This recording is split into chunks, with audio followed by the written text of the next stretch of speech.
Greetings all, this is Davian Fuchsa. So, for those viewing my channel already, this is basically just another Let's Learn. For those who are viewing my channel for the first time, welcome. I'm basically going to be demonstrating a little bit about the Ghost Silent Killer this time around. And since I'm getting tired of the technician here a little bit, we're just going to respec out of it. So, a little while ago, one of the guides I was reading, a guy said that Silent Killer Ace does not apply to all weapons, and I wanted to verify that because I'm writing my own skill guide. And I set up over here a little bit, a couple weapons. We've got an Eagle rifle, and let's go into it. I've got one modification on it. It's the bigger the better suppressor. This reduces the damage by 3 and increases stability and conceal and all that. But the main thing about it is that it basically brings the damage down to 40 without the Silent Killer. The regular one has, as you can see, 43 damage, and you know that's before these are mod with like anything else. So that one's just got one mod, the bigger the better suppressor, and this one's just got nothing. So what we're going to be doing is we're going to do a little test just to sort of show off what Silent Killer does in terms of like your weapons and stuff like that. So let's go in here. We're going to invest in Silent Killer first time. So 4 points, blah blah. There we go. If we look at this now, it's now got 46 damage. So just to just look at the skill for you right now. The first time you get the basic, you basically deal 15% more damage with all silenced weapons. And if you ace it, then you get another 50% more damage, I believe, with silent weapons, or as the other guy said, all weapons, but we'll see which one it applies to.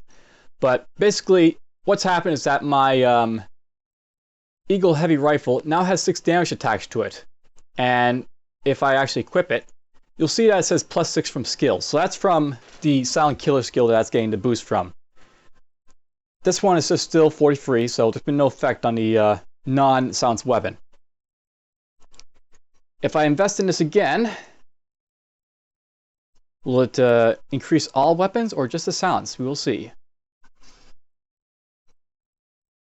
So, as you can see, it's now +12, so it's now 52 damage. So it's worth knowing that, I should probably note this how it works. How these skills tend to work, like this one here increases damage on silenced weapons, or say we go to the technician and that increases your headshot damage by 25%, or one of these right here increases by 5%. So these skills, there's like lots of these damage increasing skills. How do they work? They take the base initial thing of the skill. So initially, this skill with the mod was 40 damage, and you can probably see it from this in the base in the mod there. The skill, how it works though, they basically factor in from what your base plus mod combined is total. So let's say I had a skill that increases 5% damage on this Eagle Heavy Rifle, like the Enforcer one for the, I think, tier 4 bonus it was, or 5. If I was to put let's see here, the Fire Breather, I don't have it here, but there's a Fire Breather. I actually have another one up here. If I put the Fire Breather on this, as you can see, it goes up to basically damage 50. And then that's what the total is. Your skill is based off the total here. So if I put like the 5% damage boost on that, I would get a 2.5 damage boost, which would bring up to 52 damage. So that's just a little thing to think about with regards to these skills. So this one is basically right now gone up to 52 damage with regards to the bigger and better suppressor. And then this one has not gone up any damage points at all. So I just want to point out, first things first, these skills, they do not influence any other weapon besides silenced weapons. So if you get basic and ace silent killer, it will only affect silent weapons. And Pierce additionally will also affect silent weapons. So if you're a person who wrote that guide, you want to fix your guide. Anyhow, so that's just a little bit about the weapons themselves. I suppose I should, at this point, just go on a little bit about what you might want to do with these, suppressor mods. So, the other person who wrote in his guide, basically Silent Killer, how it works. It improves your silenced weapons so that they can compete with loud weapons, which is more or less true. So, if I look at this one, this is another silenced weapon. It's got the suppressed barrel for the Spec Ops. Because I have the suppressed barrel, it boosts its damage up to 36, and that's pretty cool.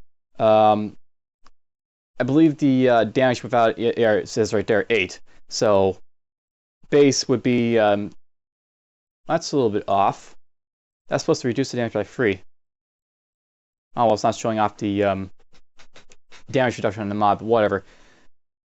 Oh yes, that does make sense. This is reduced by 3, but I've got the auto fire, which is apparently increasing by 2. It's worth knowing, by the way, that before I go on any further, the rounding in this game is kind of odd sometimes. So that auto fire is actually, I guess, increasing this by 3. So that's the base there, and then 28 times 30%, I guess, gets you 8, which sounds pretty much right. See, it's 8 or 9 at 30, so that's probably correct. So anyways, what I'm going on here about, basically with the suppressors, you can turn your silenced weapons into ones that can compete with your loud counterparts. So this one right here, the Spec Ops can now compete with, say, the Cobus 90 at pretty much the same damage rate with the suppressor on it. And what's more, if I want to, eventually I could go into this tree and get the professional, which can boost it up even more. So there's that. There's some some good combinations you can get out of suppressing your weapons if you want. It generally comes in useful though, only in a few cases. So I'm just going to point out, with the Deagle pistol here, I basically can get with the monolith suppressor and the long barrel over up to 62 damage, but you really don't need more than 50 damage on your Deagle, because the well, let's put it this way: the tan or brown colored heavy SWAT guys, known as the maximum force responders, those guys, they basically have only 50 hit points times 2 on their heads, so it's basically 100 hit points, and that's 2 shots from a 50 damage weapon to kill them. If you just have 62, it's just a bit overkill. You're not really affecting the weapon any more than you have. It is good, in the fact that I can get my monolith, which here, let's look at it this way. The base is 45. The mod only give it to 3, which brings it to 48. So Silent Killer is boosting it above 48 to 50, but it's one of those situations where I could go with the basic skill here, or I could go with this the 5% damage boost from Enforcer, and I could get that as well. So there's a couple of things to point out with some of these weapons, and that generally how it works with Silent Killer, it can make your silenced weapons better, but generally typically there's other mods that will be better for your weapons. So if I look at right over here, the Car 4, I'm actually going to sell these weapons because I don't really plan to use them. They're just for demonstration purposes. So we'll just sell them. So the Car 4 with the bigger suppressor, I'm just going to put this on. That's boosting its damage up to 36. So this is maybe one of the few examples where it might be useful having both the basic and aced Silent Killer for a primary weapon. In many cases, you'll find that with your primary weapons, it's not really beneficial to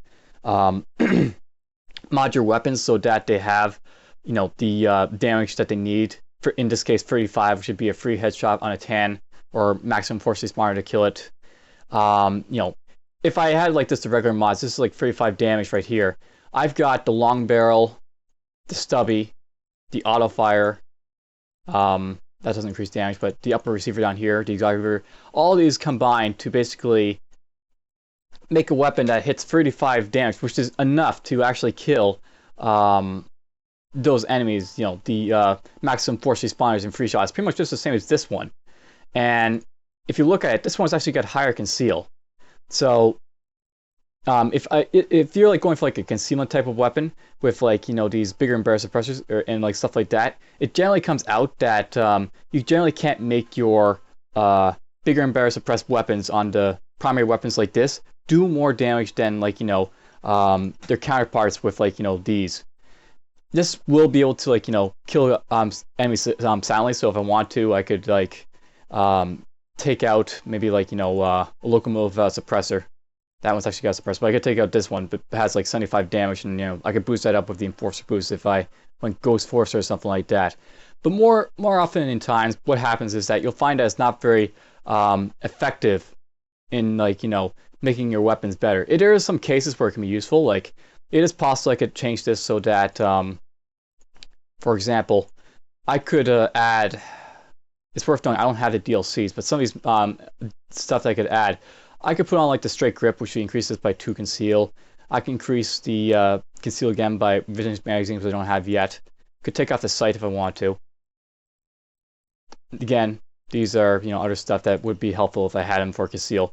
But I could actually boost the conceal like up to like 21 on this, and then like have the professional boost it up a little bit more. And I'll note again, the Car 4 is one of those rifles where it's sort of useful to have the conceal, or the conceal and the suppressor, because it can work if you want, but in most cases it can't. And generally, what you're going to be finding, as I'll point this out, if you go to the wiki, and it's usually fairly accurate, the Payday 2 wiki, you'll find that in these later days with all the DLCs that have been coming out that that like rifle's really lackluster. You'll now find that yeah, it's just taking a little bit to load. You basically have these suppressors like the tactical compensator, the competitor's compensator, the funnel of fun nozzle. They're like these really powerful and really useful mods so you can attach to your weapons that can make them a whole lot more better. So I can have like the funnel of fun nozzle, which is 10. I can have the long barrel, which is 5. Those are 15 on top of the 20 free there, which is like 38. And if I go down all the way down here, there's also the exotic receiver, which gives you 2. So that's basically a weapon that can get up to 40 damage if you want to. 40 damage is actually enough to headshot the lighter green SWATs, or the I don't know what their name is, but they're basically the green SWAT guys that will run around. 40 HP from this weapon would be enough to one-shot headshot, which would be a whole lot better. And there's many cases where you'll find that the mods that you could put on in place of the bigger and better suppressor, they're just gonna make the weapon a whole lot better than what you could just suppressing it. And that goes for a lot of these weapons. It's not, it's possible if you want to, you can make weapons that can do what, they can have the bigger and better suppressor and still benefit from it. But more or less, you'll find that they're, it just went off there, but you'll find that more or less the weapons, they don't really add up. But where this can be good is if you want to use, I guess, like, if you're going to be using a suppressed weapon, and like say my Signature 40 pistol here, this weapon you'll see has a mod that reduces by 5. So if I actually look at the mod, it's got the size doesn't matter suppressor on here, and it's got two-tone slime, which doesn't kill its concealment any more than any other mods, while at the same time it still maintains about 20 free damage. With this skill, I'm basically boosting this up to like 28 damage, and well, I could also again get with the basic, but basically with over 25 damage, I'm able to 4-shot the green SWAT guys, or not green SWAT guys, it's the tan SWAT guys in 4 shots, or if with the greens guys, it'd be 2 headshot to kill them. And so it just like shows off like a little bit. It can help like the Sonic Killer to make some of these like weapons a little bit better. So for the basic, I'd be able to get this to 4 headshot to 10 guys. This will be getting a little bit better, so I could 2 headshot them. Here's another deagle I have that just clears 52 damage. I'm actually on this one using the standard issue suppressor. A little bit less concealment as a result, but more or less because I have that, it can get up to 52, which can also 2 headshot the tan guys, which is only doable if you have. I suppose it's also doing with the Molotov, obviously with this, but in many ways, this weapon is like more of a concealable weapon, and I have 52 damage from that. I'm able to do that. If I had like the sizes matter, that's a 10 reduction. That reduce it probably below that, but whatever. And that doesn't really matter, at that point. That just becomes another weapon where the basics is useful if you're going for a max conceal type of weapon. Anyhow, what I'm getting at here with this guide is that the Sonic Killer, it only affects silent weapons, and for the most part, it's only beneficial to a few of your weapons that you probably would use on just the basic alone. You can make it so that it can combine with the professional, and there is some weapons, like say the Car 4 here, where it might be beneficial if you made this into a bigger and better suppressor type of thing that does pre-shot while also being silenced, that can take off our weapons. But there's very few cases where it'll happen that you'll find good weapons that work well with Sonic Killer. But anyhow, that's this video. I just want to show that off. Maybe I'll do some more of these Let's Learn type of videos. And if you have any requests for them, be sure to send them. Take care. I'm Dave Fuchs, and I'm out.